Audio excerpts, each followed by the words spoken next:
It's 10 o'clock. This is Sky News at 10, our top story. The Chancellor accused of a humiliating climb down as she reveals details of the government's U-turn on winter fuel payments.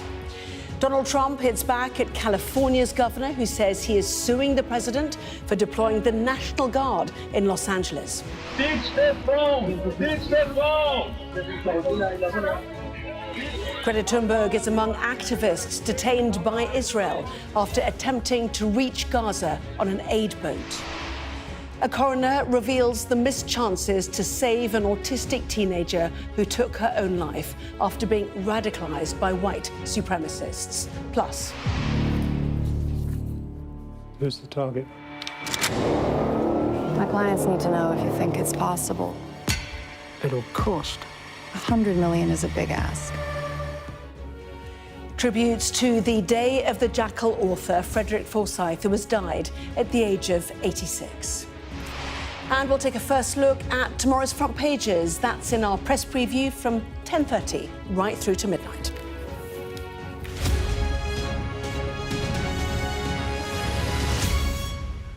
Hello there, good evening. It was one of the first acts of the Labour government designed to help balance what it said was a £22 billion black hole in the public finances.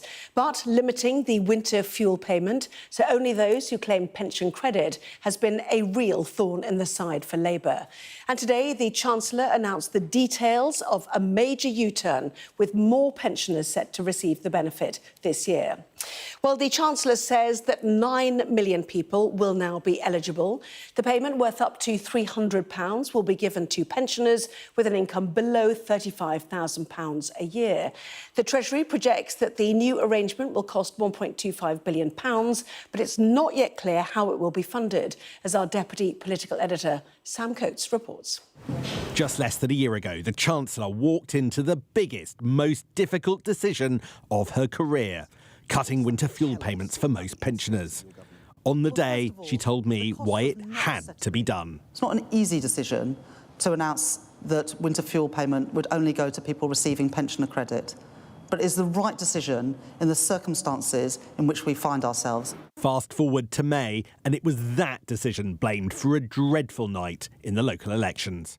A month later, and now she says she's listened and will reinstate payments for 9 million out of the 10 million pensioners. From this winter, 9 million pensioners will now receive winter fuel payments. It will be still means tested, but at a higher level. Interview after interview, a succession of difficult questions. I was always clear that the number one priority of this government was to return stability to the economy. We did that with a number of difficult decisions, but because of those decisions, our public finances are now in a better position. Hang on, isn't it verging on fake news to claim that the economy is substantially better? The OBR halved growth in March. The OECD downgraded Britain just a week ago. It's just not true that we're in a better position. Well, the Office of Budget Responsibility it increased the growth forecast for every other year. There's a pattern post-local elections. The Labour left shouts and you crumble. Winter fuel gone without you telling us how you're going to pay for it. Two-child benefit cap being junked. Disability cuts softened. You're cosplaying fiscal discipline. Isn't this the worst nightmare of the markets? They are learning that you can't say no to your MPs. I set out the spending envelope in the budget and the spring statement and we'll be setting out the spending settlements for every government department based on that envelope that we set in the budget and in the spring statement. And markets and the public will be able to see public services living within their means, living within the totals that we set out this week. Opponents call it an embarrassment. The most humiliating climb down a government has ever faced in its first year in office. This is a Chancellor who has been spooked by her own side, blowing a black hole of up to £1 billion in the budget that she's going to have to fill, probably with tax rises in the autumn, not the run-up to a spending review that any Chancellor would have wanted. Is Rachel Reeves a good Chancellor, Paul? Rachel Reeves has, to be fair to her, inherited a really difficult situation. I think the error, if she's made an error, is she left herself so little space for manoeuvre in the budget back in October. Will she now be forgiven by pensioners and forgiven by ex-Labour voters? Could this week be the one that leaves more people smiling on the Chancellor? Sam Coates, Sky News, Westminster. Well, let's go live now to Downing Street and our political correspondent, Rob Powell. So how big a climb down is this, Rob? Oh, it's a big one, Anna, a whopper. If you look at the numbers, last year the Chancellor took the winter fuel payment away from 9 million pensioners. Today, she gave it back to 7.5 million of them. So on paper, by that measure, this is basically a full U-turn. And as a result, it saves a lot less money than they'd initially planned, £450 million a year. That's barely enough to really be worth it, given the amount of damage they've endured over the last year and given the pain of executing this U-turn as well. And I think it is when you think about the politics that this U-turn, this climb down appears even bigger. And that's because this decision, this cut, was held up as an example that nothing was more important than balancing the books, that this was a government within the first 4 weeks of coming into office that was unafraid to take tough but necessary decisions. You fast forward a year and that's completely gone. The whole policy pretty much U-turned on. And I think that's where it starts to get personal for the person behind the door in number 11, Rachel Reeves. She's the one that announced this. She is the one that cast herself as the Iron Chancellor, committed to fiscal discipline. So I think it is her that this U-turn undermines the most.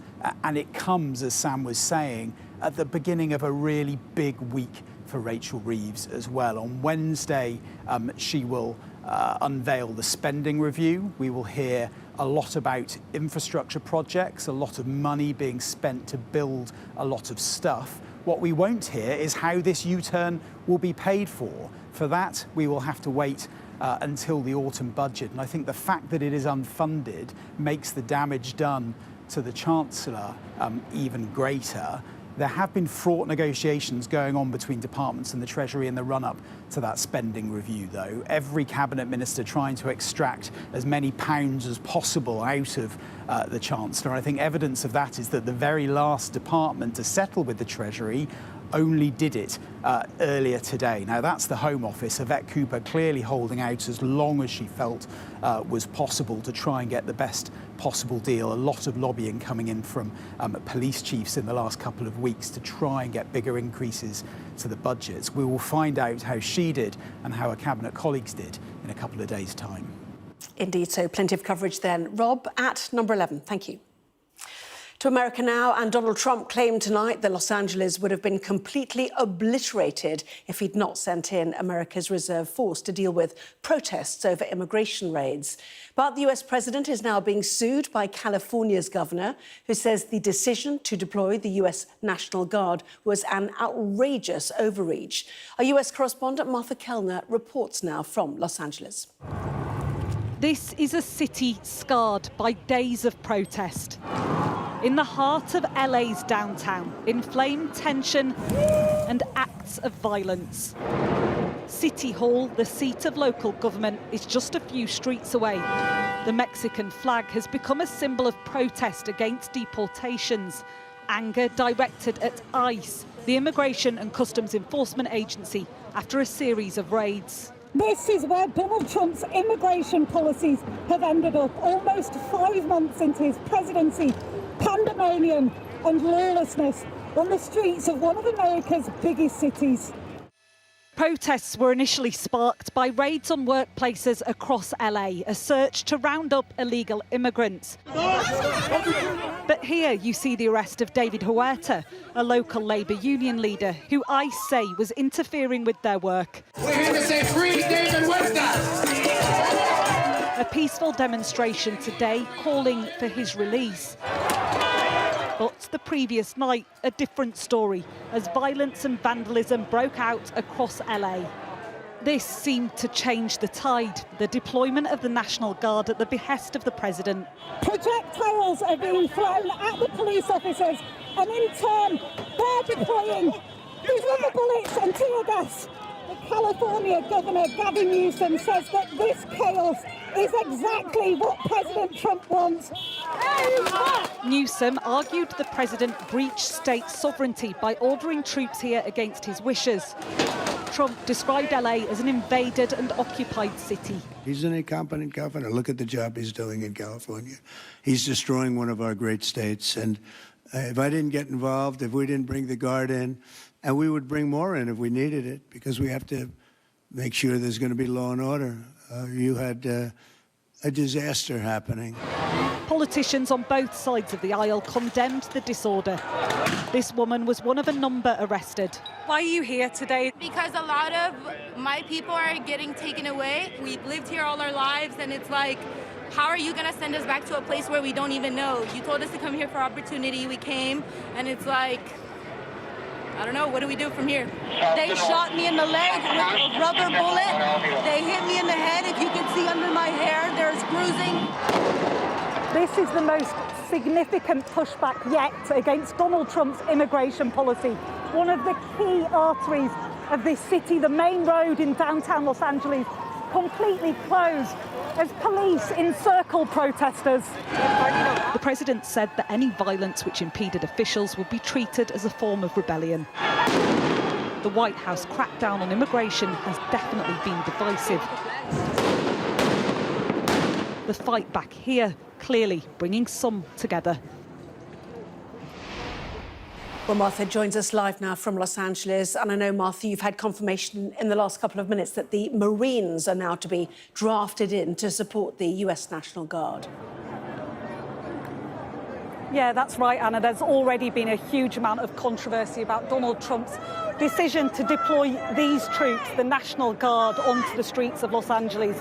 The state governor, Gavin Newsom, said it was a huge overreaction to this situation, that it was Donald Trump's attempt to inflame this situation for cynical political gains. Well, he'll be even more disappointed today with the news that the Defense Department are getting ready to deploy 700 Marines from the nearby town of 29 Palms. It's around 2 hours inland. They're getting ready to deploy onto the streets of LA. It's not clear why Donald Trump is doing this, what circumstance he will be invoking in order to do this. You wouldn't normally see military on the streets when there is not active disturbance and violence to an extraordinary degree. We did see last night, though, lawlessness, certainly, cars being burnt out, police officers being assaulted. We also saw these troops, the LA Police Department as well, deploying tear gas and bullets in an attempt to disperse protesters. I've not seen any of that today. The protests have been largely peaceful. The California National Guard here that you see, almost a couple of dozen of them, they're guarding one of the main federal buildings, the main national government buildings here in downtown LA. Scattered protests, lots of angry language being used. Apologies if you hear any of it. Lots of angry language being used. People annoyed not just now at the immigration tactics being used by Donald Trump's government, but also at the reaction to the protests here by the White House. Martha, thank you very much to you. Keeping a close eye on events there, obviously. And staying with Donald Trump, and Elon Musk's father has been speaking to Sky News about the row between the US president and his son. Errol Musk told our correspondent Ivor Bennett in Moscow that he believed the two men would patch things up. They've had 5 months of intense day and night, you know, hardly any sleep. And anybody who went through that would know that, you know, your nerves are pretty much shredded after that time. And then once they cleared all the opposition, and it was just the two of them really left, you know, it was a case of how do you get out of this mode of, you know, getting rid of the opposition. And, you know, it was, they got to a point where just the two of them left, so they have to start fighting with each other. But I won't say that's exactly what happened, it was just a sort of interpretation. But I would say that nerves were, you know, stretched and so forth. We've all been there. Everyone's been there who's over 20 years old. And have you spoken to him since? How's he doing? No, I've sent him several messages, and he's replied to me, don't worry, we're sorting it out. Israel says a yacht carrying Greta Thunberg and other activists has docked in Ashdod port after the group were forced by the Israeli Navy to divert from their mission to deliver aid to Gaza. The campaigners were trying to raise awareness about restrictions on aid convoys when they were intercepted by the Israeli military, who say they'll now be shown footage of the 7th of October attacks carried out by Hamas. Our Middle East correspondent, Alistair Bunkle, reports now from Ashdod. There's a drone right above us.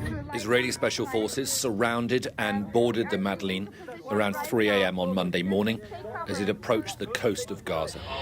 Right now they're jamming our comms. They are saying random stuff just to jam our communication.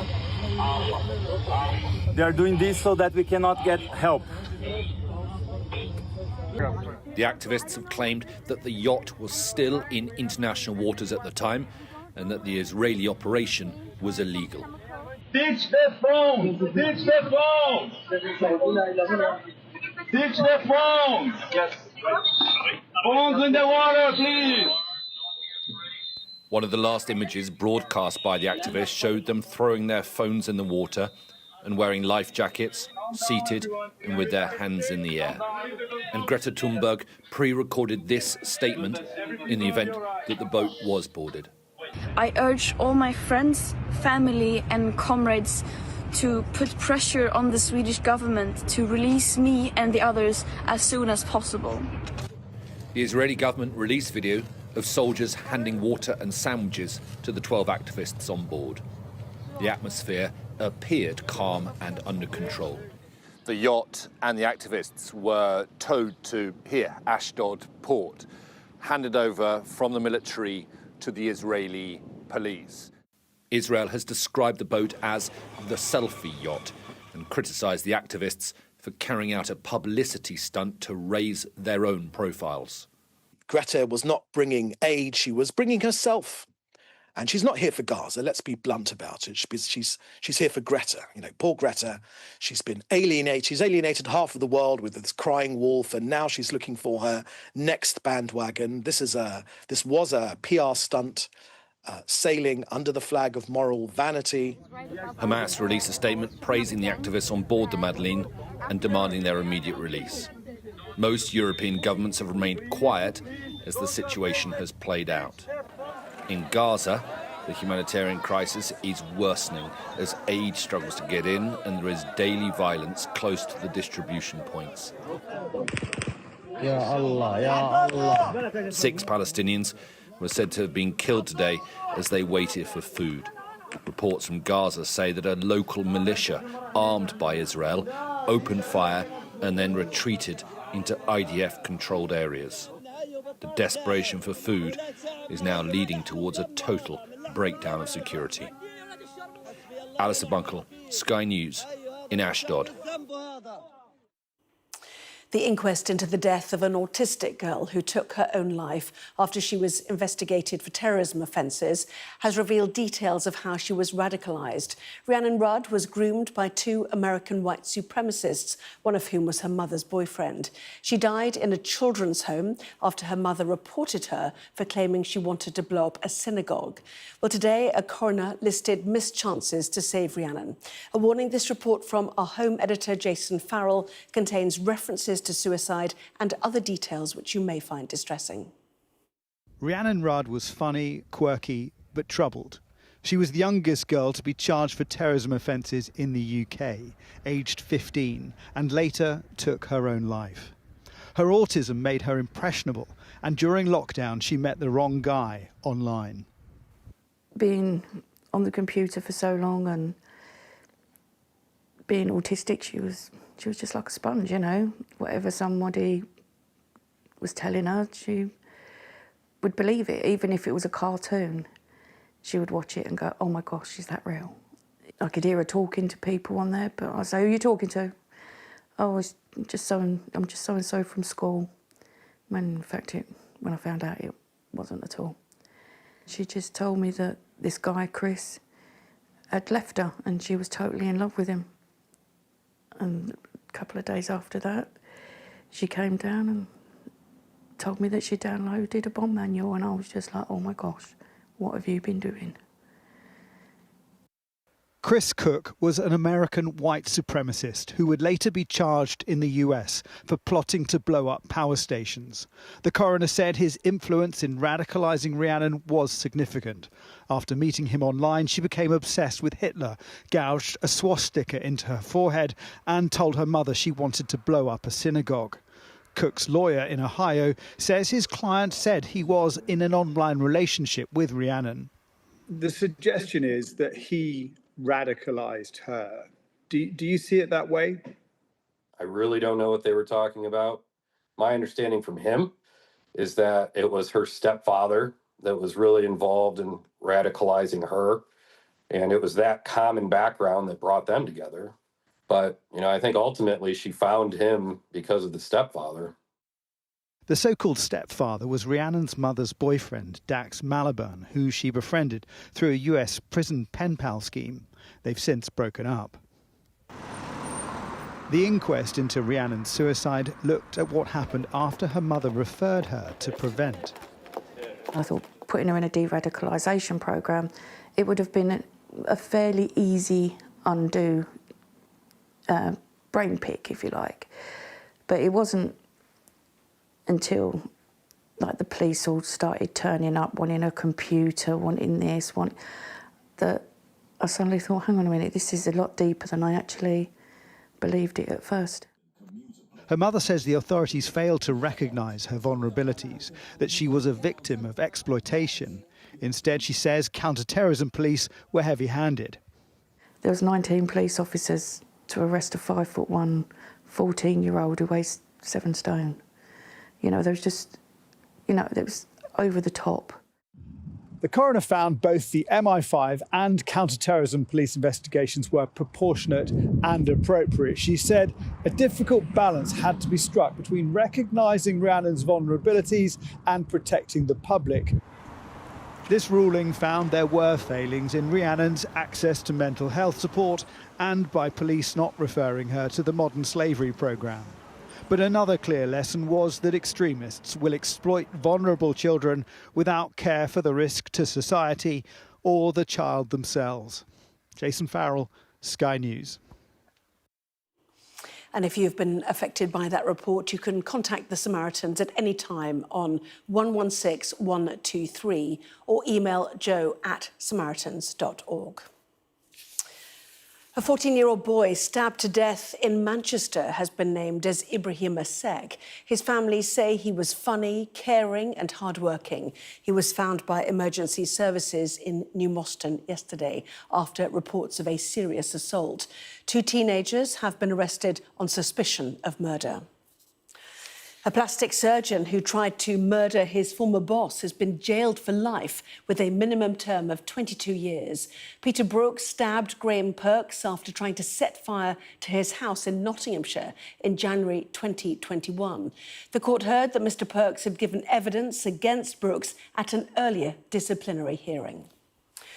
An NHS trust has been cleared of corporate manslaughter over the death of a mental health patient in 2015. 22-year-old Alice Figueiredo died at Goodmayes Hospital after repeated attempts to harm herself. But the trust and a hospital ward manager were found guilty of health and safety failures. Alice's mother spoke after the verdict. NELF's senior management team were positively asleep at the wheel and oblivious of the failings going on behind the locked doors of this ward. There was a shambolic breakdown in the lines of accountability and governance. Frankly, a wounded animal would have received safer, more attentive, compassionate care at the vets than Alice received on this ward. More than 1,000 doctors have signed a letter to MPs arguing that proposed legislation on assisted dying in England and Wales is not safe in its current form. Supporters say terminally ill adults with a life expectancy of 6 months or less would be able to end their lives on their own terms. But hundreds of NHS professionals are concerned that the safeguards are not strong enough. MPs are due to vote for a final time on the bill later this month, as our health correspondent Ashish Joshi reports. Doctors, over 1,000 of them adding their voices against the assisted dying bill. This current bill is simply not safe. There are inadequate safeguards against coercion. We know that a very small number of coercion cases eventually go through to prosecution. It's very hard to spot. Do you not believe that this legislation has more safeguards than any piece of legislation before it? Do you simply not accept that? Surely the question here is, are the safeguards good enough? And you have in front of you a letter from over 1,000 doctors that have said the safeguards aren't enough. In a letter sent to MPs, they say, as experienced medical professionals who regularly work with dying patients and who have reviewed the worldwide evidence on assisted dying, it is our opinion that this bill poses a real threat to both patients and the medical workforce, and we urge you to vote against it. But Dr. David Nichol is a medical professional who has worked with dying patients, and he disagrees with his clinical colleagues. Doctors are actually no different than the public in that there are a wide range of opinions on this. There are 395,000 doctors in the UK, so the fact that 1,000 doctors disagree with assisted dying, and probably always will, actually should not be a surprise. So the medical community, like wider society, remains divided. But ultimately, neither will decide. Yes, they can influence their MPs, but when the bill returns to Parliament, it will be up to the politicians who will have their say on whether or not to introduce the biggest social change to this country that many of us will ever see in our lifetimes. And some MPs are already reconsidering their position. I abstained on the first time round. I decided I wasn't going to vote because I wanted to hear the debate. Of course, I don't want anybody to feel that they're a burden on society and feel that that should lead them towards taking their own life. But I also have heard the cries of people who are absolutely miserable, and that's why I will be voting for the bill. Daniel Francis has a daughter who has cerebral palsy, and he's worried about safeguards. I support the principle of assisted dying, but I don't believe this bill, as it is fit for purpose. I'm the parent of a child who has very complex disabilities, including a learning disability, and I believe that the Mental Capacity Act was not written for this scenario. But your daughter would be safeguarded against assisted dying. My daughter would be safeguarded simply because of the level of mental capacity she has. The principles of the Mental Capacity Act, I believe, will lead to scenarios where somebody with a learning disability will go for this process without their family member being aware, and could well be assisted by the doctor to make this decision. This debate will rage on for the next 2 weeks and beyond. Rightly so. This is literally a decision about life and death. Ashish Joshi, Sky News. Tributes are being paid tonight to the novelist Frederick Forsyth, who has died at the age of 86 following a short illness. The best-selling author is perhaps best known for his book, The Day of the Jackal, which was turned into a 1973 film and a Sky TV series last year, as Sky's Sajid Chowdhury reports. A theme of forgiveness runs through Frederick Forsyth's novels, even though one of his most famous characters is a ruthless, unforgiving assassin. The man who wrote The Day of the Jackal had also endowed on us the Odessa File, The Kill List and Dogs of War. That came after a career in journalism. Forsyth had covered the attempted assassination of French General Charles de Gaulle, and it was that which inspired the global best-selling Day of the Jackal. No doubt journalism shaped countless other of his stories too. During a stint in West Africa, he revealed he was an informant for MI6, a liaison that apparently lasted 2 decades. You know, if you're a novelist, you could write his life. that was the oddity of it, you know. It was so extraordinary. And, you know, and also, he, because of his other interests, I mean, he knew Margaret Thatcher, and she liked him, you know. He knew all sorts of leading generals and spooks and Lord knows what else. Even the prequel to his life as a journalist was a tale of adventure. He was one of the youngest ever RAF pilots. Frederick Forsyth. Forsyth was a Eurosceptic conservative and a prominent right-wing voice. At the next election, you can either vote for the continuation of Great Britain, prosperous, wealthy, strong, independent, and therefore influential, or you can vote for Tony Blair. He'd famously called for Tony Blair's impeachment over the invasion of Iraq, saying the Prime Minister had destroyed the fundamental principle of parliamentary democracy. That bid failed, but he went on to succeed elsewhere. Forsyth established himself next as a broadcaster and political pundit. Writing slowed in recent years, and his death at the age of 86 was announced by his agent today. His books will live on forever, they said. Sadia Chowdhury, Sky News. The pioneering funk and soul musician Sly Stone has died at the age of 82. It's a family affair. It's a family affair. As the frontman of Sly and the Family Stone, he helped to transform pop music in the 60s and 70s with hits such as Family Affair and Everyday People. His family says that he died following a prolonged battle with chronic obstructive pulmonary disease and other health issues. Mom loves the both of them. You see, it's in the... Well, that was Sky News at 10. Coming up, we'll take a first look at tomorrow's newspapers in the press preview tonight, joined by Jack Elsom, the political editor of The Sun, and Pippa Crerar, the political editor of The Guardian. Welcome to both of you. And among the stories we'll be discussing, this on the front page of The Sun, in fact, its headline, "It was fuelish, so say sorry." Plenty more on that and other stories when we come back.